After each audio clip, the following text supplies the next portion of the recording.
ለመሆኑ ኮምፒውተር ማለት ምን ማለት ነው? ብዙዎቻችን ኮምፒውተር ሲባል በአእምሮአችን የሚመጣው ጠረጴዛ ላይ የሚቀመጥ ትልቅ ማሽን ወይም የምንይዘው ላፕቶፕ ብቻ ሊሆን ይችላል። ነገር ግን እውነታው ከዚህ የሰፋ ነው። ኮምፒውተር ማለት በአጭሩ መረጃን ተቀብሎ በከፍተኛ ፍጥነት አቀናብሮ ውጤቱን መልሶ የሚሰጠን መረጃን የምናስቀምጥበት ማንኛውም የኤሌክትሮኒክስ ማሽን ነው። ይህ ማለት ምን መሰላችሁ? አሁን በእጃችሁ የያዛችሁት ስማርትፎን፣ ባንክ ቤት የምትጠቀሙት የኤቲኤም ማሽን፣ የሱቅ መጋዘን ውስጥ ዕቃ የሚቆጠርበት መሳሪያ፣ እነዚህ ሁሉ በሳይንስ አጠራር ኮምፒውተር ይባላሉ። ማንኛውም ኮምፒውተር የሚሰራበት 4 ዋና ዋና ሰንሰለቶች አሉት። የመጀመሪያው ኢንፑት ማለት መረጃን ወደ ኮምፒውተሩ የምናስገባበት ሂደት ነው። ለምሳሌ ኪቦርድ ላይ ስንጽፍ ወይም ማውዝን ስንጫን ያለው ሂደት ኢንፑት ዲቫይስ ይባላል። ለምሳሌ ኢንፑት ዲቫይስ ከሚባሉት ውስጥ ኪቦርድ፣ ማውዝ፣ ስካነር ኢቲሲ አሁን ከነዚህ ኢንፑት ዲቫይስ ይባላሉ። አሁን ደግሞ ፕሮሰሰር የምንለው ደግሞ ያስገባነው መረጃ ኮምፒውተሩ ውስጥ የሚያሰላበት እና የሚተረጉምበት ሂደት ነው።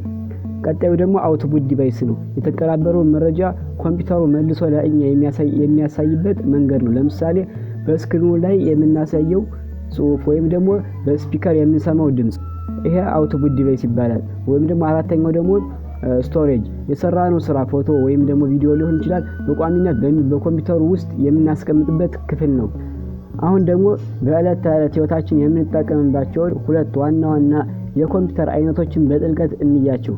እነሱም ዴስክቶፕ እና ላፕቶፕ ናቸው።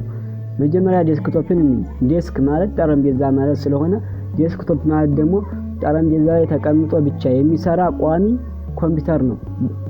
እርስ በእርስ በኬብል የሚገናኙ የተለያዩ ክፍሎች አሉት። ለምሳሌ ሞኒተር፣ ሲፒዩ፣ ኪቦርድ እና ማውዝ አሉት። ዴስክቶፕ ጥቅም አብዛኛውን ጊዜ ከላፕቶፕ ይልቅ ጠንካራና ለከባድ ስራዎች ለምሳሌ እንደ ቪዲዮ ኤዲቲንግ እና ጌሚንግ የመሳሰሉ ተመራጭ ነው። እንዲሁም አንዱ ክፍል ቢበላሽ በቀላሉ ቀይሮ ማስተካከል ይቻላል። ጉዳቱ ደግሞ አንድ ቦታ ወደ ሌላ ቦታ ይዞ መንቀሳቀስ አይቻልም። ሁልጊዜም ቀጥታ የኤሌክትሮኒክስ ኃይል ያስፈልገዋል። ሁለተኛው ደግሞ ላፕቶፕ ነው።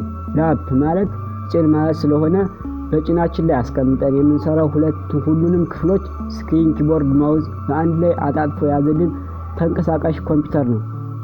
አንደኛ ጥቅሙ ተንቀሳቃሽነቱ ነው። የራሱ ባትሪ ስላለው መብራት በሌለበት ወይም ደግሞ መንገድ ላይ ሆነን ስራችንን መስራት እንችላለን። ጉዳቱ ደግሞ ከዴስክቶፕ ጋር ሲነጻጸር በቀላሉ የመውደቅና የመሰበር እድሉ ከፍተኛ ነው። እንዲሁም ክፍሎቹ ቢበላሹ ለመቀየር ትንሽ ውድ ሊሆኑ ይችላሉ። እንግዲህ የኮምፒውተር መሰረታዊ ምንነት እና አይነታቸውን በዚህ መልኩ ካየን በሚቀጥለው ክፍል 2 ደግሞ ማሽኖች በውስጣቸው የያዟቸውን አስደናቂ የሃርድዌር አካላት እና ራም፣ ሲፒዩ እና ስቶሬጅ ምን እንደሆኑ እንዴት እንደሚሰሩ ዝርዝር ሚስጥሮችን እናያለን።